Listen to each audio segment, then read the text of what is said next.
ঢাকার অনেক মানুষ আছে যাদের ফ্ল্যাট কেনার ক্যাপাসিটি আছে কিন্তু ভাড়া থাকে, এটা জানো কিনা? কেন? কারণ হলো দুইটা।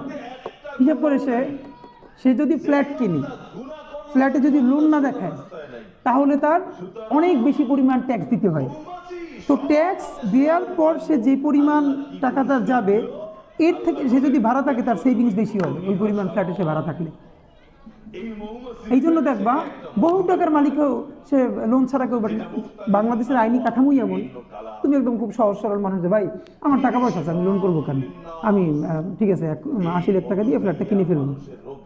কিন্তু এটি হলো ভালো চিন্তা, কিন্তু তোমার রাষ্ট্রীয় নিয়ম এমন তোমার ভালো থাকতে দেবে না।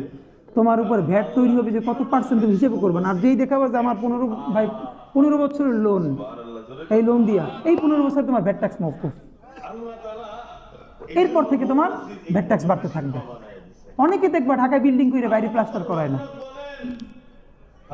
এগুলোর তো পলিসি আছে, বাড়ি কমপ্লিট না ভাই করতে পারতেছি না এই জন্য ট্যাক্স কম নাই, দেখবা ভিতরে ডেকোরেটেড বাইরে প্লাস্টার নাই, বাড়ি কমপ্লিট করতে পারতেছি না, অর্ধেক করে রাখি দিয়েছে ছাদের উপরে, আর যে ডেকোরেটেড তখন ট্যাক্স বাইরে যায় সিটি কর্পোরেশনের।